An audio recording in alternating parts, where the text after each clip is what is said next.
Welcome to Experiments in Happiness with Michelle Lemus, the podcast for high achieving women who've checked all the boxes but still feel something's missing. I don't know. That sentence is small, plain, unimpressive, and somehow it's one of the hardest things for many women to say out loud.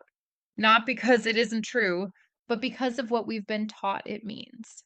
Somewhere along the way, not knowing stopped being neutral. It stopped being honest curiosity. It became evidence. Evidence that you weren't prepared enough, smart enough, capable enough, in control enough. So we learned to close the gap quickly.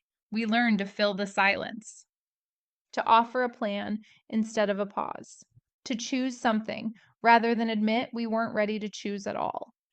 And if you're a woman who has built a life around being competent, being reliable, being the one people can count on, I don't know doesn't just feel uncomfortable, it feels dangerous because your value, at least historically, has been tied to knowing, to figuring it out, to having the answer. So uncertainty feels like exposure, like letting people see behind the curtain, like risking the role you've worked so hard to earn.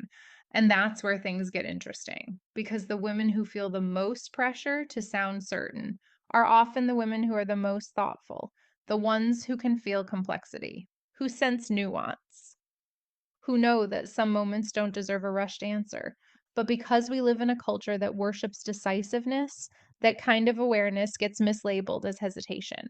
We confuse speed with confidence, certainty with leadership, answers with authority. And that confusion costs us more than we realize. Here's something worth sitting with. Most of the decisions we regret were not made because we didn't know enough. They were made because we pretended to know before we actually did. We committed before listening. We answered before feeling. We chose before our nervous system had any sense of safety or clarity. And later, sometimes years later, would we feel the misalignment in our bodies, the job that drains us in ways we can't explain, the relationship that looks fine on paper but never quite settles, the path we followed because it made sense, not because it felt true. Those moments weren't failures of intelligence. They were moments where not knowing wasn't allowed to do its work. Because here's the truth we don't talk about enough: uncertainty isn't empty, it's active. From a cognitive perspective, uncertainty keeps the brain open. It invites new information. It allows patterns to form. It prevents premature closure. Certainty, on the other hand, shuts things down. It locks the narrative. It stops exploration. Certainty feels good because it reduces anxiety, but that relief is often temporary. Because if certainty isn't grounded in truth, it requires constant maintenance. You have to defend it, justify it, explain it, protect it from contradiction. Honest uncertainty doesn't require that kind of labor. It's sturdy. It can hold new data. It can evolve. It can adapt. That's why some of the most grounded people you know don't rush their answers. They pause, not because they're unsure of themselves, but because they trust themselves enough to wait. And there's a huge difference between being indecisive and being discerning. Indecision avoids responsibility. Discernment respects complexity. Indecision feels frozen. Discernment feels calm. Discernment says, this matters enough to choose well, not, I'm afraid to choose at all. And this distinction becomes critical during transition seasons, when you're changing, outgrowing something, shedding an old identity, standing between who you were and who you're becoming. Those moments are inherently unclear. There is no clean answer, no 5-step plan, no immediate clarity. And yet, those are the moments where we feel the most pressure to sound sure. What's next? What do you want? Where are you headed? What's the plan? We treat those questions like pop quizzes, when really they're invitations to listen. And when we rush to answer them, we often override something important, because clarity doesn't arrive fully formed. It arrives in fragments, a subtle sense of relief in one direction, a quiet resistance in another, a feeling of expansion that doesn't yet have language. If you demand certainty too early, you collapse those signals into logic. You choose based on what sounds reasonable, not what feels sustainable. And sustainability is where wisdom lives. Here's something else we rarely acknowledge. I don't know is not just a personal statement, it's a relational one. It changes the dynamic. When you don't immediately provide certainty, you disrupt expectations. You step out of performance. You refuse to manage other people's discomfort for them.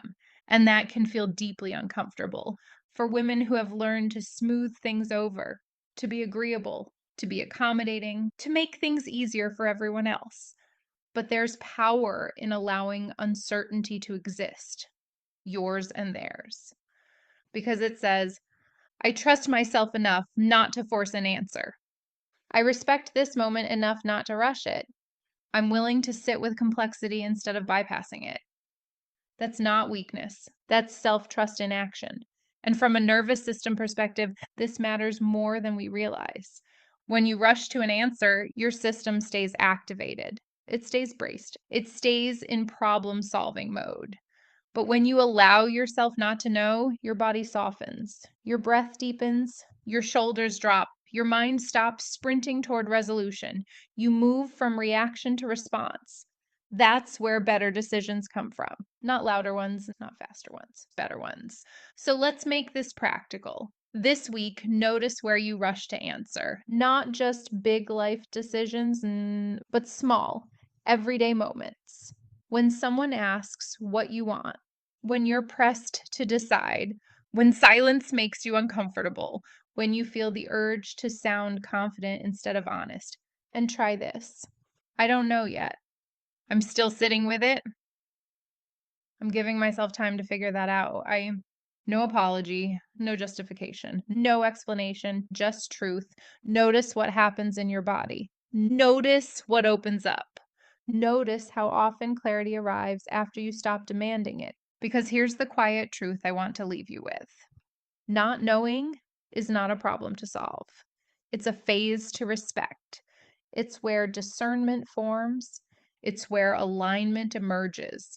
It's where your future starts organizing itself without being forced. You don't owe the world immediate certainty. You don't owe anyone a polished narrative. You don't owe yourself a decision before you're ready. Not knowing doesn't mean you're lost. It often means you're paying attention.